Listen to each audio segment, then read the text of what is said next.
functions. Action. Okay, I said okay. It's your okay dinger. Linear and nonlinear functions, what we're talking about here is functions where we have functions that are linear, they'll graph as a straight line, and then we have functions that are not linear, which won't graph as a straight line. I know, mind blowing. So here's an initial example here. This is about throwing a football. If I throw a football,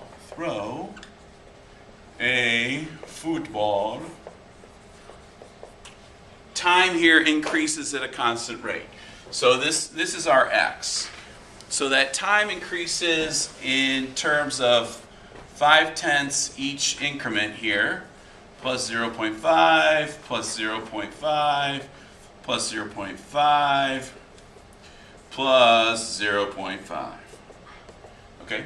Now we have two outputs though. So in this function, we're representing this two different ways. One, we're showing it as height, so I'm going to say y sub 1. And then we're going to show it as distance for the distance that the ball flew, and that was y sub 2.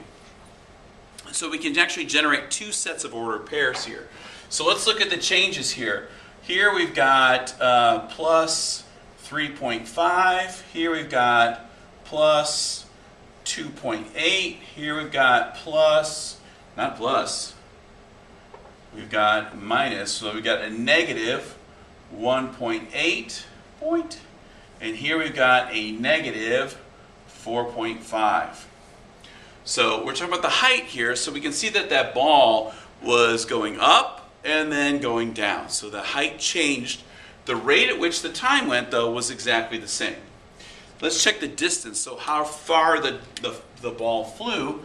Here we've got a plus 13. Sorry, this was a plus 6.2. Here we've got a plus 13, a plus 13, a plus 13, and no surprise here, plus 13. Now, one of them has a constant rate of change, and that is the relationship between distance and time. You can see that this is a constant rate of change, this is a constant rate of change, that makes it linear.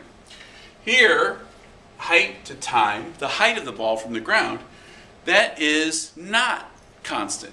Plus 6.2, plus 3.5, plus 2.8, minus 1.8, minus 4.5. So this is a nonlinear relationship in terms of the flight of that football. Now, what does that actually look like when we graph it? It looks like this. Where's my eraser? You took my eraser! Throw me my eraser!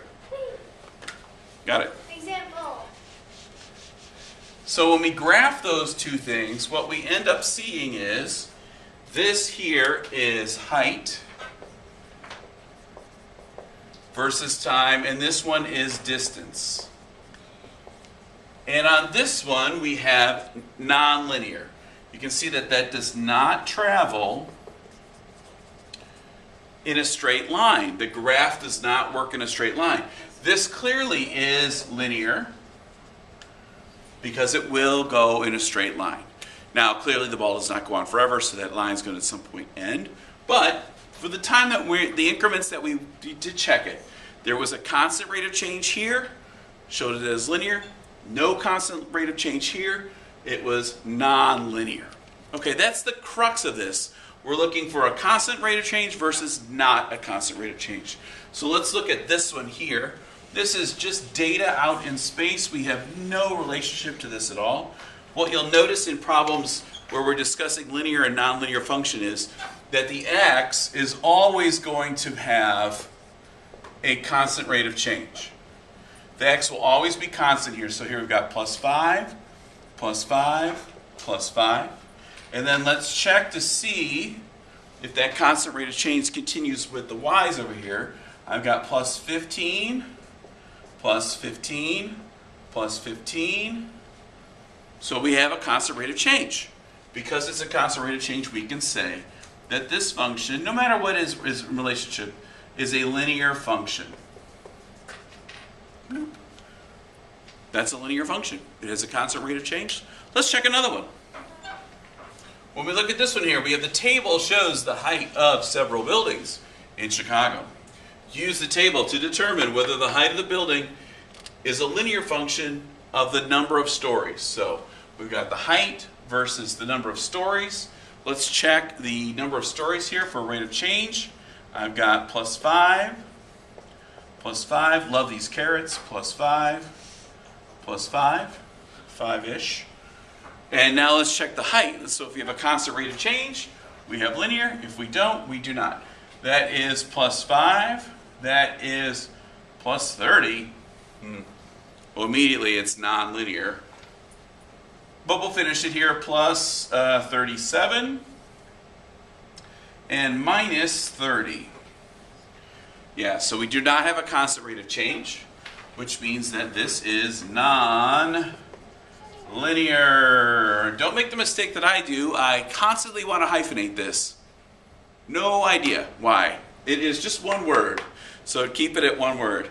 All right, that's a simple one. Let's wrap it up. Here's the review. Linear and nonlinear functions. Linear. We have a constant rate of change. Graphs as a line. Nonlinear. No constant rate of change. No straight line graph. I put growth. All right. Then, if we want to take this one step further, when we're interpreting graphs like this, whether it's linear or nonlinear, if our y is increasing as our x is increasing, we would describe that function as increasing. If our y decreases as x increases, guess what? That is a decreasing function. All right, good luck figuring out your linear and nonlinear functions.